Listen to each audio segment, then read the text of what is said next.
محدودیت ذهن ما همان محدودیتی است که ما برای آن در نظر میگیریم. فقر و تناسایی هر دو نشان گرفته از ذهن ما هستند. فصل سوم، ایمان. گام دوم به سوی ثروت. ایمان مهمترین عنصر ذهن است. وقتی ایمان با اندیشه در هم می‌آمیزد، ذهن نیمه هوشیار به ایست لرزه آن را درک می کند و آن را به فراستی به انتها تبدیل می نماید. ایمان، عشق و میل جنسی از جمله نیرومندترین احساسات ما هستند. وقتی این سه در هم می آمیزند، بر اندیشه انسان چنان تاثیر می گذارند که به این ذهن نیمه هوشیار انسان را دگرگون می سازند. در آنجا معنای و مفهوم معنوی پیدا می کنند تا به فراستی نامحدود انجامند. چگونه ایمان را در خود ایجاد کنیم؟ می توانید به کمک تلقین به خود اشتیاق را به معادل فیزیکی یا پولی آن تبدیل کنید. ایمان حالتی از ذهن است که می توان آن را به کمک آموزش های تکراری برای ذهن نیمه هوشیار و به کمک اصلی تلقین به خود ایجاد نمود. این کتاب را چرا می خوانید؟ طبیعتاً هدف شما این است که بتوانید یک تکان فکری و اشتیاق را به برابر وزنی فیزیکی یعنی پول تبدیل کنید. با استفاده از راهنمایی هایی که در فصل های مربوط به خود تلقین کنی و ذهن نیمه هوشیار آمده است، می توانید ذهن نیمه هوشیاری خود را باور کنانید که آنچه را می خواهید و منتظری آن هستید به دست آورید. ذهن نیمه هوشیاری شما با توجه به این باور اقدام می کند. ذهن نیمه هوشیار به شما ایمان و باوری می دهد تا با کمک برنامه‌های قطعی شخصی به آنچه می خواهید دست یابید. ایمان حالت از ذهن است که آن را به اراده خود و پس از آن که 13 اصلی مورد اشاره را آموختید ایجاد می کند، زیرا این حالت از ذهن است که به صورت خودکار و با کمک استفاده از این اصول ایجاد می شود. تکرار درستی سپارش که به ذهن نیمه هوشیاری خود می دهید یگانه روشی شناخته شده است که می تواند باوری ایمان را در شما ایجاد کند. احتمالاً شرح زیر به روشن شدن مطلب کمک کند ببینید که انسان چگونه جنایتکار می شود. یکی از متخصصهای جنایت شناسی می گوید وقتی کسی نخستین بار گناه صادر می کند احساس بسیار بدی پیدا می کند، اما اگر مدت رابطه خود را با گناه حفظ کند به آن عادت می کند و آن را دوام می دهد. اگر به قدر کافی با آن بماند آن را در آغوش می کشد و تحت تاثیر آن قرار می گیرد. می توان گفت هر اندیشه‌ای که تکراراً به ذهن نیمه هوشیار برسد جذب آن می شود و به تدریج این ذهنیت حالت فیزیکی می گیرد. به عباره دیگر فکرهایی که حالت احساسی پیدا می کنند و با ایمان همراه می شوند به ایست به یک عنصر فیزیکی مبدل می گردند. محکوم به امکانیت بد وجود خارجی ندارد. با توجه به آنچه گذشت مشخص است که ذهن نیمه هوشیار اندیشه های منفی یا خراب کننده را درست به همان شکل اندیشه های سازنده به عمل تبدیل می کند. این همان پدیده است که میلیون ها نفر آن را تجربه کردند و بسیاری ها آن را بدشانسی یا بد امکانیتی می دانند. میلیون ها نفر از مردم روی زمین گمان می کنند محکوم به فقر و شکست و ناکامی هستند. احساس می کنند که نیروی بر آنها حاکم است. با آن کاری کردن نمی توانند. اینها عامل بدشانسی خود هستند، زیرا تحت تأثیر باوری منفی قرار دارند که ذهن نیمه هوشیار آن را گرفته به عملی هم ارزش و میانه تبدیل کرده است. فرصتی مناسب است که از سر نو این را بگوییم. می توانید با انتقال خواسته های خود با ذهن ناهوشیارتان به مقصد خود برسید. از جمله این خواسته ها می توان به ثروت و تناسایی اشاره کرد. باور و به عباره های ایمان شما همان عنصر است که عمل ذهنی نیمه هوشیار را مشخص می کند. می توانید با خود تلقین کنی ذهن ناهوشیارتان را فریب دهید. این همان کار بود که با ذهن نیمه هوشیاری پسرم کردم. برای رسیدن به این مهم و برای آن که به آن جامه عمل بپوشاند، خود را چنان ببیند که گویا به خواسته خود رسیده اید. ذهن نیمه هوشیار به کمک نظام خود این خواسته شما را عملی می کند. به شبهه می توانید با تجربه کردن و عمل نمودن ایمان را با دستوری که به ذهن نیمه هوشیارتان می دهید در هم آمیزید. با عمل کردن به آنچه در جستجوی آن هستید می رسید. توجه داشته باشید که عمل شرط لازم موفقیت است و خواندن راهنمایی های کتاب به تنهایی کافی نیست. لازم است که احساسات مثبت ذهن خود را تشویق و احساسات منفی را کنار بگذارید. ذهن تحت تاثیر احساسات مثبت می تواند با کمک ایمان معجزه آفرد. ذهنی که این گونه مجهز شده است به ذهن نیمه هوشیار نشاندادها می دهد که آن را پذیرد و بر اساس آن عمل می کند. ایمان و باور حالت از ذهن است که می توان آن را به کمک خود تلقین کنی ترغیب کرد. در تمام عصرها مذهبیان تلاش کردند که انسان را به ایمان آوردن تشویق کنند. هر کدام مردم را به آیین دعوت کردند. با این حال از راه ایمان آوردن کمتر حرف زدند. مثلا نگفتند که ایمان حالت از ذهن است که می توان آن را با خود تلقین کنی ایجاد کرد. به زبان ساده برای ایجاد ایمان و کاشتن آن در جایی که پیشتر وجود نداشته بود تلاش خواهیم کرد. به خود ایمان داشته باشید. به خداوند ایمان داشته باشید. قبل از آغاز بدانید که ایمان آن چیز است که به شما حیات، قدرت و عمل می بخشد. این جمله را دوباره و چند بار بخوانید. ارزش آن را دارد که آن را به صدای بلند بخوانید. ایمان نقطه آغاز جمع ثروت است. ایمان بنیادی همه معجزه هاست. بنیادی همه اسرار است که آن را با کمک قانون علم نمیتوان تحلیل نمود. ایمان تنها پادزهری شکست است. ایمان عنصر است که وقتی با نیایش همراه شود انسان را در رابطه با فراست الهی قرار می‌دهد. ایمان عنصر است که اندیشه را دگرگون می‌سازد. ایمان اندیشی ساخته و پرداخته ذهن انسان را به برابر وزن روحانی و معنوی آن تبدیل می‌کند. ایمان تنها عامل است که با کمک آن می‌توان نیروی فراست الهی را در خدمت انسان گرفت. اعجازی خود تلقین کنی. اثبات آنچه گفتیم ساده است. میتوان آن را اراده بیان کرد. جان کم را میتوان در اصل خود تلقین کنی جستجو نمود. همین طریق بیاید توجه خود را به موضوع خود تلقین کنی جلب کنیم. ببینیم که چی هست و چی کار از آن کرده است. حقیقت شناخته شده است که انسان هر چی را به خود تلقین کند، خواه مطلب دروغین، خواه حقیقی باشد، آن را باور میکند. اگر کسی یک دروغ را بارها و بارها به خود تلقین کند، سرانجام آن را به عنوان یک باور میپذیرد. از آن گذشته باور میکند که آن حقیقت دارد. هر انسان تحت تاثیر فکرهایی است که بر ذهن او میگذرد. فکرهایی که آن را به مقصد در ذهن خود میکارد و آن را با همدلی و همدردی تشویق میکند و آن را با هیجان و احساس ترکیب میکند. نیروی انگیزبخشی را به وجود می آورد که کلی عملها و رفتار او را مشخص می سازد. توجه داشته باشید. افکاری که با احساس و هیجان همراه می شوند نیروی مگنیتی ایجاد می کنند که اندیشه های به خود مانند را جذب می نمایند.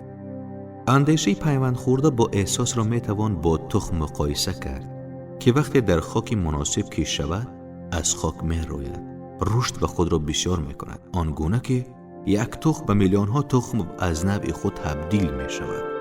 ذهن انسان پیوسته لرزش را جذب می کند تا با آنچه بر ذهن را گرفته است هماهنگی نماید. هر اندیشه، نظر، برنامه یا هدفی که انسان در ذهن خود دارد نظرهای مانند خود را جذب می کند. این نظریات به هم پیوند می خورند و آنقدر رشد می کنند تا در ذهن حالت غالب بیابند. حالا ببینیم که چگونه تخم اولیه یک مزرعه نظریه، برنامه یا هدف را می توان در ذهن کاشت. موضوع بسیار ساده است. هر نظریه، برنامه یا هدف با تکرار اندیشه در ذهن کاشته می شود.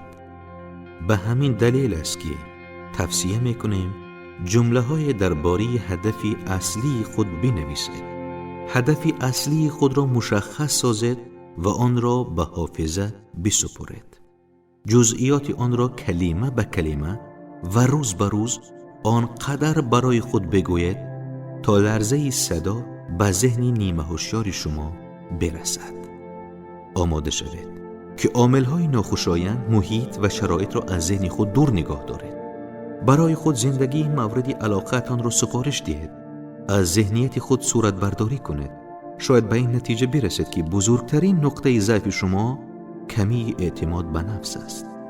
می توانید بر این کمبود پیروز شوید. می توانید ترسانچکی و از دست دادن جسارت را به شجاعت تبدیل کنید. راه رسیدن به این مهم استفاده از اصل خود تلقین کنی است. کافی است که اندیشه مثبت را روی برگه کاغذی بنویسید و آن را آنقدر به تکرار بخوانید تا بخش از ذهنیت شما شود. فرموله باور به خود. من باور دارم و می توانم به هدفی که در زندگی دارم برسم. من از خود انتظار دارم که پیوسته در راستای این خواسته حرکت کنم. من می دانم که اندیشه های غالب ذهن من خود را باز تولید می کنند، وسیله برای عمل و اقدام می شوند و به تدریج به یک واقعیت فیزیکی تبدیل می گردند. از این رو هر روز 30 دقیقه درباره شخصیت دلخواهم فکر می کنم تا تصویری ذهنی مناسب از این شخصیت دلخواه در من ایجاد شود. من به تکیه به اصل خود تلقین کنی می دانم هر میلی که من به گونه آن را در ذهن داشته باشم با ایجاد میل عملی مرا در راستای هدفم راهنما می کند. به همین دلیل هر روز 10 دقیقه وقتم را به ایجاد باور به خود جدا می کنم. من هدفهای قطعی و مشخصم را روی ورقه کاغذ نوشتم. هرگز دست از تلاش بر نمی دارم تا برای رسیدن به خواسته خود به قدر کافی از باور به خود برخوردار شوم. من خوب می دانم که هیچ ثروت یا مقام اگر بر اساس واقعیت ها نباشد و اگر طبق عدالت نباشد بر دوام نیست. بنابراین سعی می کنم اقدامی که همه کسان را گرفتار فایده نمی کند انجام ندهم. من از نیروی دیگران استفاده می کنم. دیگران را تشویق می کنم که به من کمک کنند. خودی من هم برای رساندن کمک به دیگران پیش قدم می شوم. من از نفرت، حسد، رشک، خودخواهی و خودپرستی پاک هستم. به جای آن عشق و محبت نسبت به دیگران را انتخاب کردم، زیرا می دانم که ذهنیت منفی نسبت به دیگران هرگز نمی تواند سببگار موفقیت شود. کاری می کنم که دیگران مرا باور کنند، زیرا به آنها و به خودم ایمان دارم. من زیر این فرموله امضا می کنم و آن را به خاطره خود می سپارم. نوشته خود را روز یک بار با صدای بلند می خوانم. من ایمان کامل دارم که سرانجام به اندیشه و عملهای من تأثیر می گذارند تا به نفس خود باور کنم و موفق گردم. در این فرموله قانونی طبیعی وجود دارد که کسی تا کنون آن را توضیح نداده است. مهم نیست که به این قانون چی نام می دهیم. مهم این است که این قانون برای موفقیت انسان کار می کند. کافی است از آن استفاده سازنده بکنیم. اما استفاده ناجا از آن همه به همین اندازه خراب کننده است. در اینجا به نکته مهمی برمیخوریم. شخصانی که شکست میخورند و زندگیشان به بدبختی و پریشانی می انجامد کسانی هستند که نکته های منفی را به خود تلقین میکنند. این حقیقت را فراموش نکنیم که اندیشه به باور وزن فیزیکی خود تبدیل می شود. مصیبت به نام اندیشه منفی. ذهن نیمه هوشیار فرق میان اندیشه های خراب کننده و سازنده قائل نیست. هر چی به او بدهیم برای آن غذا می شود. همه چیز وابستگی به این دارد که چی اندیشه در سر داریم. می توانید اندیشه ترسانچکی یا شجاعت یا ایمان و باور را در ذهن خود بکارید. درست همانطوری که نیروی برق چرخه ها را به حرکت می آورد و در صورت استفاده درست از آن خدمت های ارزنده تولید می شود و در صورت استفاده نادرست زندگی را تباه می کند. خود تلقین کنی می تواند اگر عاقلانه باشد به موفقیت و آرامش و اگر نباشد به فلاکت و شکست و نیستی انجام یابد. همه چیز وابستگی به درک و برداشتی شما دارد. وابستگی به این دارد که از آن چگونه استفاده می کند. اگر ذهن خود را به ترس، شکست و دودیلگی و ناباوری به توانایی خود در استفاده از فراست به انتهای الهی غذا دهید، قانونی خود تلقین کنی، ناباوری شما را جذب می کند و بنابراین ذهن نیمه هوشیار شما تحت تأثیر آن قرار می گیرد و نتیجه ناخوشایند بر جای می گذارد. مانند باده که یک کشتی را به شرق و کشتی دیگر را به غرب می راند. اصلی خدمت کنی می تواند شما را به سمت بالا یا پایین میل دهد. همه چیز وابستگی به این دارد که اندیشه خود را چگونه شکل می دهد. اصلی خود تلقین کنی که به کمک آن هر کس می تواند به اوج موفقیت برسد در قالب جمله های زیر به خوبی توضیح داده شده است. اگر خود را شکست خورده بپندارید، شکست می خورید. اگر خود را شکست خورده نپندارید، پیروزید. اگر طلبگار پیروزی هستید اما فکر می کنید که توانایی آن را ندارید، موفق نخواهید شد. اگر فکر کنید که می بازید، باخت شما را انتظار است، حتما مغلوب می شوید. بدانید که موفقیت با اراده انسان رابطه مستقیم دارد. همه چیز با ذهن شما وابستگی دارد. اگر خود را انسانی عاجز و بدبخت می دانید، بدبخت و عاجز هستید. برای رشد کردن باید تلاش کنید. برای پیروزی و دریافت جایزه باید به خود باور داشته باشید. حتما همیشه قوی ترین ها و با سرعت ترین ها پیروز نمی شوند. پیروز کسی است که فکر می کند که می تواند پیروز شود. به این عبارات توجه کنید. احتمالاً از مفهوم و معنای واقعی این کلمه ها آگاه می شود. در ذهن شما چی می گذرد؟ جای در مغز شما تخم‌های موفقیت خفتند. اگر این تخم‌ها را فعال کنید، شما را به رشد می‌رسانند.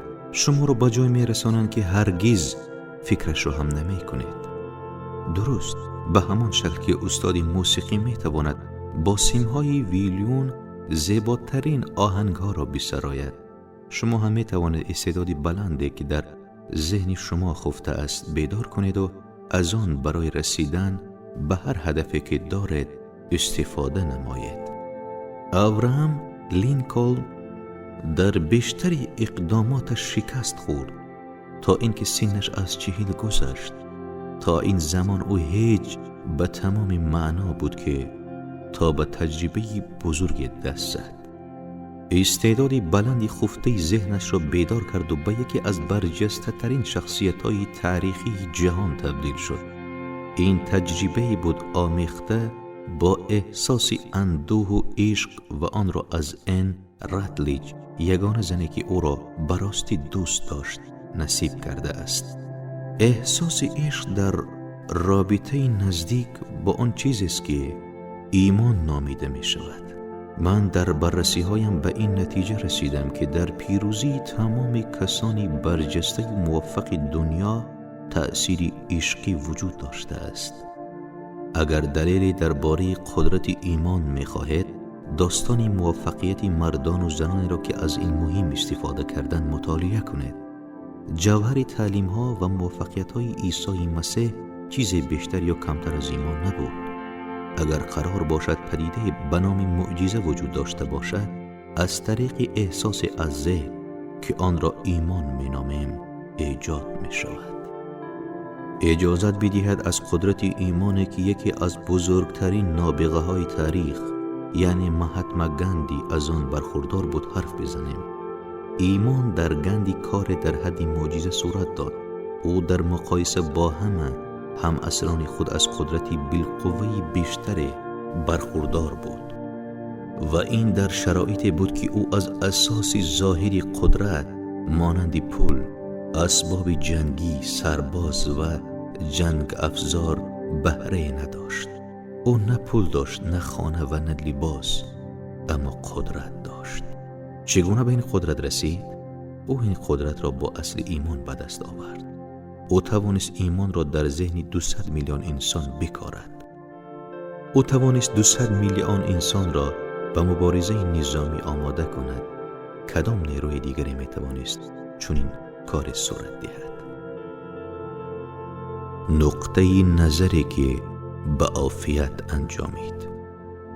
به دلیل نیاز به ایمان و همکاری در زمینه کسب و کار، صناعت جالب است که تأثیر آن را در میان استحصال کنندگان صناعتی و کسانی که به موفقیت‌های بزرگ دست یافتند بررسی کنیم. آنچه می‌خواهم برایتان تعریف کنم ماجرای قدیمی و مربوط به سال 1900 است، زمانی که شرکت فولادی ایالات متحده شکل گرفت. هنگام بررسی این سرگذشت واقعه‌های مهم را در نظر بگیرید.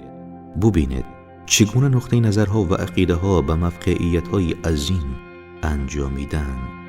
اگر شما هم از جمله کسانی هستید که نمی‌دانید موفقیت‌های بزرگ چگونه ایجاد می‌شوند، حکایت شرکت فولادی آمریکا به بسیاری از سوال‌های شما جواب می‌دهد. اگر به موضوعی بیاندیشید و ثروتمند شوید شک و شبهه دارید، این حکایت جای هر گونه حرفای دخوره را از بین میبرد. زیرا میتوانید در حکایت شکلگیری شرکت فولاد آمریکا را بسیاری از اصلهای درج شده در این کتاب بیابید. بخشی مهمی از این ماجرا را جان لاویم در نیویورک ورلد تلگرام شرح داده است که با اجازه او در اینجا به شمه از آن اشاره میکنم. سخنرانی شام برای $1 میلیارد. وقتی در شام 12 دکامبر سال 1900 تقریباً 80 نفر از ثروتمندان آمریکا در تالار یکی از دانشگاه‌ها در خیابان 5 نیویورک دور هم جمع شدند تا به سخنان مردی که از ناحیه غرب آمده بود گوش فرا دهند، کمتر کسی از حاضران در جلسه گمان می‌کرد که شاهدی بزرگترین معجزه صنعت در آمریکا خواهد بود. ادوارد سیمونز و چارلز استیوارت سمیت که به شدت تحت تاثیر مهمان‌نوازی چارلز شواب در فاصله بازدید از پیتسبورگ بودند، ضیافت شام ترتیب داده بودند تا این شخصیتی در صناعت برجسته 38 ساله فولاد را به انجمن بانکداران شرق معرفی کنند. اما آنها انتظار نداشتند که او گردی همایی را به هم بریزد. در واقع آنها به چارلز شواب گفته بودند که ممکن است ثروتمندان نیویورکی آنقدرها از سخنرانی او استقبال نکنند و اگر می‌خواهد حوصله مردان و صاحبان ثروت منطقه شرق را نکاهد، بهتر است به یک سخنرانی 15 تا 20 دقیقه اکتفا کند. سنگین و متین حرف بزند و حرفش را تمام کند. حتی جان پرتون مورگان که در سمت راست شواب نشسته بود نیت داشت دقیقه‌های بنشیند که خود نشان داده باشد چند کلمه بگوید و مجلس را ترک کند. روزنامه‌ها در رسانه‌های گروهی هم به قدر موضوع را دست کم گرفتند که کلمه در این زمینه ننوشتند. در این شرایط دو میزبان و مهمانان عالی مقام آنها به خوردن خوراک شام مشغول شدند. بحث و گفتگویی چندان در جریان نبود و اگر بود خلاصه مختصر بود. تنها کم کسان از بانکداران و صاحبان ثروت قبلا شواب را ملاقات کرده بودند. در واقع موفقیت‌های شغل شواب مربوط به ساحل‌های مونونگاهی بود و کسی از جمع حاضران او را به خوبی نمی شناخت. اما قبل از انجام برنامه نظر شرکت کنندگان و از جمله آنها صاحب پول و ثروت آمریکا جناب مورگان تغییر کرده و نطفه یک کودک 1 میلیاردی به نام شرکت فولادی آمریکا بسته شده بود. جای تأسف است که سخنرانی پس از خوراک شامی شواب را کسی ثبت نکرد، اما این احتمال هم وجود دارد که سخنرانی او لحن دوستانه داشت. از قاعده‌های زبان بی بهره بود. اصولا شواب به اینکه در صحبت قاعده‌های دستور زبان را رعایت کند بی‌پروا بود. سخنان او بیشتر با لطیفه و مزاح همراه بود، اما میتوان حد زد به شخصانی که صاحب 5 میلیارد دلار ثروت بودند و در ضیافت حضور داشتند اثر بسزا داشت. وقتی سخنرانی تمام شد حاضران هنوز تحت تاثیر آن بودند. با آنکه جناب شواب 90 دقیقه حرف زده بود، جناب مورگان سخنران جلسه را به گوشه کشید تا در فاصله کمی دورتر از کرسی‌هایی که مدتی طولانی روی آن نشسته بود مدت 1 ساعت دیگر با او خصوصی حرف بزند. شخصیت جناب شواب معجزه‌کارانه همه را مخکوب کرده بود. اما نکته مهمتر در سخنرانی او برنامه کامل و تمامی‌یار بود که او برای بالاروی هرچی بیشتری فولاد پیشنهاد کرده بود. قبل از جناب شواب خیلی ها سعی کرده بودند نظری جناب مورگان را به ایجاد یک شرکتی فولاد جلب کنند. قبل از آن شرکت‌های سرشمار در زمینه‌های مختلف شهر گرفته بودند که از جمله میتوان به شرکت‌های بیسکویت، کابل، شکر، لاستیک، ویسکی، نفت اشاره کرد. جان گیتزی قمارباز بارها در این زمینه اصرار ورزیده بود اما مورگان به او باور نداشت. بیل و جیم مورن صاحبان نام در بازار کاغذهای قیمتناک به جناب مورگان در این زمینه اصرار کرده و ناموفق مانده بودند. آلبرت گری وکیل مقدسنامه کشور میانروی کرده ولی او هم به جای نرسیده بود. اما سخنرانی جناب شواب موضوع دیگرگونه بود که جناب مورگان را تکان داد.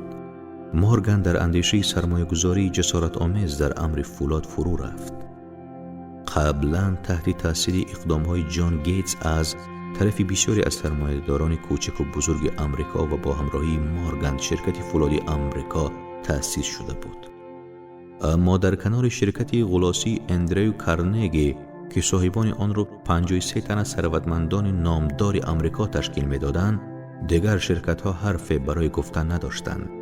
ممکن بود که بسیاری از ثروتمندان آمریکایی بخواهند تشکیلات عظیم به راه بیاندازند، اما این تشکیلات هر اندازه بزرگ میشد هرگز به پای تشکیلات اندریو کارنگی نمی رسید و این مطلبی بود که مورگان بیش از همه از آن آگاهی داشت. او مدتها ابتدا با خرسندی و بعد با آزرده خاطری شاهد و ناظری آن بود که شرکت‌های کوچکتری مورگان بازاری او را موردی تاخت و تاز قرار می‌دهند. وقتی فعالیت‌ها بیش از حد جسارت آمیز شدند، مشرب کارنگی به خشم عوض شد و در عزم اقدام جبرانانه برآمد. از کارخانه‌های فولادسازی و آب کردن فلزی رقیبانش نسخه برداری کرد. تا این زمان او به تولید عنصر شیمیایی لوله یا ورقه های آهن علاقه نشان نداده بود. به جای آن به شرکت های تولید کننده این فراورده ها فولاد خام می فروخت تا آنها از این فولاد به هر شکلی که می خواهند استفاده کنند. حالا در شرایط پیشنهادهای شواب او تصمیم گرفت که رقیبان خود را در سینه دیوار قرار دهد. جناب مورگان با شنیدن سخنرانی چارلز شواب پاسخ برای نظرهای ناروشن خود پیدا کرد. ایجاد شرکت به کارنگی، این غول‌ترین مرد اقتصادی آمریکا، اصولاً شرکت نبود. سخنرانی چارلز شواب در شب 12 دکبر سال 1900 نوید آن را میداد که شاید بتوان کارنگی را به زیر چتر مورگان کشاند. او درباره آینده فولاد حرف زد، از سازمانبندی دوباره برای رسیدن به کارایی بیشتر سخن گفت، از تخصص حرف زد، گفت که از کارخانه‌های فولادسازی ناکارآمدها را رها کنند و به ایجاد واحدهای کارآمد بپردازند. از صرفه‌جویی و اقتصادی کردن فعالیت‌ها در صناعت فولاد حرف زد، به صرفه‌جویی در خراجات‌های برزیاد اشاره کرد، از تصرف بازارهای خارجی نیز سخن گفت. از همه اینها مهمتر او به دزدان و راهزنان اشاره کرد که قصد دارند با انحصاری کردن فعالیت‌ها قیمت‌ها را افزایش دهند و از این رهگذر فایده کلان به جای بزنند. جناب شواب این فعالیت ها را محکوم کرد. گفت که نتیجه کار و فایده جویان محدود کردن بازار است که همه به وسعت و گسترش آن نیاز دارند. او گفت با کاهش خراجات تولید فولاد کشایشی از این در بازار ایجاد می شود. فولاد صرف بسیار بزرگتر دارد. فولاد بخش مهمی از بازار و تجارت جهانی را به خود اختصاص دهد. جناب شواب به آن که بداند یکی از بنیانگذاران و استحصال کننده مقداری برزیادی فولاد بود. با این حساب ضیافت شام در تالار باشگاه دانشگاه به پایان رسید. مورگان به منزلش رفت تا درباره پیشنهادهای جالب جناب شواب فکر کند. شواب هم به پیتسبورگ بازگشت تا صناعت فولاد کرنگی را اداره کند. گری و دیگران هم به دیار خود رفتند و چشم انتظار دیگرگونی بعدی شدند، اما انتظاریشان در نپایید. جناب مورگان بعد از یک هفته بررسی نظریات شواب را هضم کرد. وقتی فهمید که در این میان دیگرگونی ضروری به او رخ نمی نماید، با جناب شواب در علاقه شد. حالا او باید ناز جناب شواب را بردارد. جناب شواب به مورگان آگاهی داد که ممکن است کرنگی هرگز حاضر نشود با سلطان وال استریت وارد مذاکره شود. جناب گیتس میانه روی کرد و به جناب شواب گفت که او به وعده به مهمانخانه بلویوی فیلادلفیا برود و جناب مورگان هم ممکن است تصادفاً آنجا باشد. اما وقتی جناب شواب وارد مهمانخانه شد، جناب مورگان در منزلش در نیویورک در بستر بیماری بود. جناب شواب به نیویورک رفت و روانه منزلی جناب مورگان شد. اکنون بسیاری از صاحب نظران معتقدند که زمین سازی همه این سخنها اندریو کارنگی بوده است. آن مهمانی شام، آن سخنرانی پرشور، آن همایش یک شنبه اش میان جناب شواب و سلطان پول و ثروت همه را جناب اسکات ترتیب داده بود، اما واقعیت دقیقاً برعکس این است. 4 مرد تمام مدت شب را در این زمینه بررسی کردند. رئیس گروه البته جناب مورگان بود. در کنار او میتوان از رابرت بیکان نام برد. نفر سوم جان گیتس بود که مورگان او را قمارباز میدانست و از او چون ابزار استفاده میکرد. و سرانجام نفر 4 جناب شواب بود که به اندازه مجموع بقیه درباره تولید و فروش فولاد علم و آگاهی داشت. جلسه تا صبح طول کشید. وقتی سپیدی روز دمید، مورگان از جای برخاست و کمر راست کرد. تنها یک سوال باقی مانده بود. او پرسید: فکر میکنی بتوانی اندریو کارنگی را به مشارکت دعوت کنی؟ شواب جواب داد: سعی میکنم. مورگان گفت: اگر او را راضی به فروش کنی من حرفی ندارم. تا اینجا همه چیز به خیر و خوشی پیش رفته بود، اما آیا کارنگی حاضر به فروش بود؟ چه مبلغی میخواست؟ به نظر شواب 320 میلیون دلار مناسب بود. پولش چگونه میخواست؟ نقد؟ کاغذهای قیمتناک یا سهمیه؟ چه کسی میتوانست 1 میلیون دلار نقد آماده کند؟ در ماه ینور در جنگل‌های سین اندریو وست چستر بازی گالفی در جریان بود. اندریو کارنگی برای محافظت از سرما لباس گرم پوشیده بود و شواب هم معمولی حرف میزد تا روحی کارنگی را شاداب نگه دارد. اما پیش از آن که این دو در کلبه گرم و براحتی کارنگی که از محل بازی فاصله چندان نداشت بنشینند، کلمه درباره کار و شغل پیشرو رد و بدل نشد. بعد شواب با همان لحنی که 50 میلیونی را در مجلس ضیافت شام دانشگاه شفته خود کرده بود